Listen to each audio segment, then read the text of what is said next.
Here you're seeing the right kidney longitudinal section of a young patient with severe renal colic. And now in longitudinal section, first of all, if I compare the echogenicity of the kidney with that of the liver, I see that the echogenicity of the renal parenchyma is slightly less as compared to that of the liver. This is the liver parenchyma, and this is the capsule of the right kidney. This is the parenchyma of the cortex of the right kidney. These are the pyramids. This is the central sinus echo complex.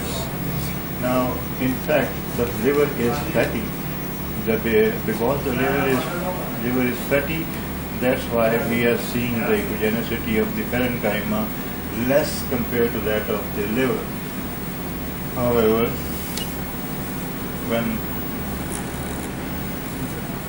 now you see that the prominence of the pyramids, this is a pyramid, this is a pyramid, this is the cortex, this is the mid-upper region of the kidney, this is the capsule of the right kidney, with this being the central sinus echo complex. If you see that the capsule is elevated at the region of the lower pole, here you see. Now this small amount of fluid is the subcapsular fluid. This upper white line is the capsule that I am marking at present.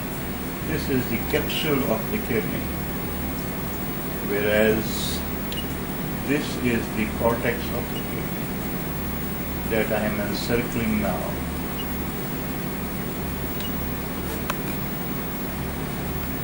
And this, you can see that if you remember the normal, then the echogenicity of the cortex is seen raised above the normal.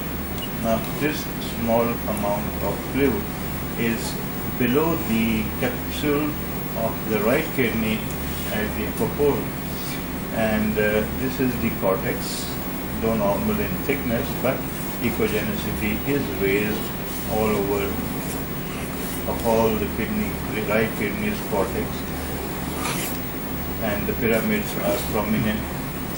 So this is what is called subcapsular fluid, and is seen in cases of severe infection or trauma. This is the source muscle on which the kidney glides. You see the fluid, subcapsular fluid.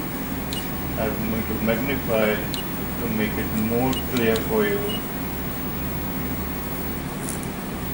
Now you can see that this is the fluid that you can trace up to the almost mid-upper region of the kidney.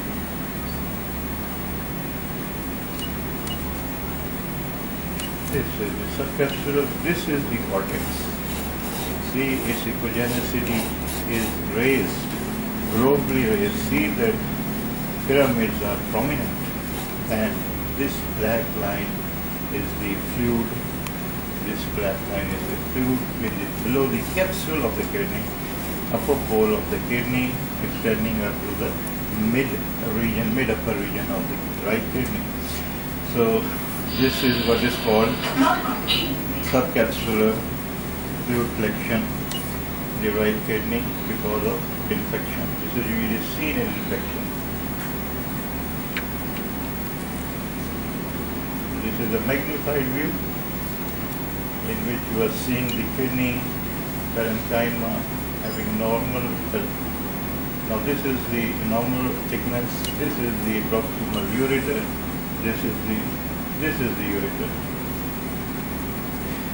and there is minimal dilation of the calyces. Minimal.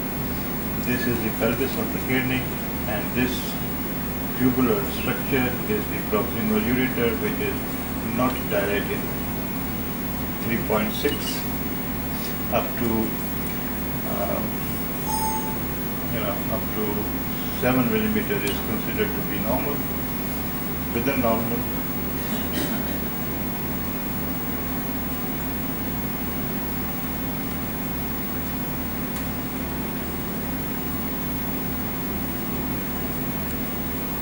If we take the dimensions of the kidney, so measure 10.3 centimeter in length and 4.5 centimeter in anterior posterior diameter, which is within normal.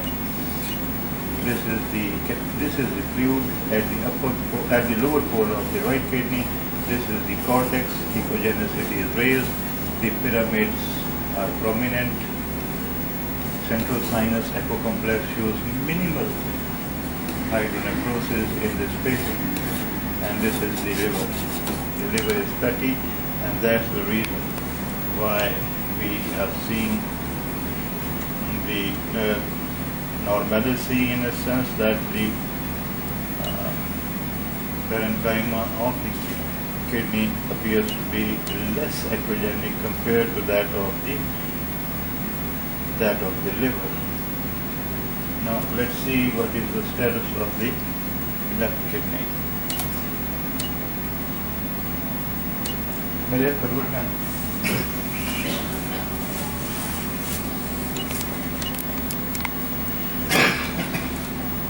You see, this is the left kidney.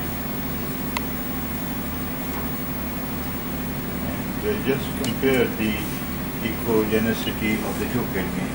The echogenicity of this is the left kidney. The echogenicity of the left kidney parenchyma is less compared to that of the right kidney parenchyma. Otherwise, this kidney is normal, no hydronephrosis. Pyramids are prominent because infection levels on both sides. Otherwise, there is no calculus seen.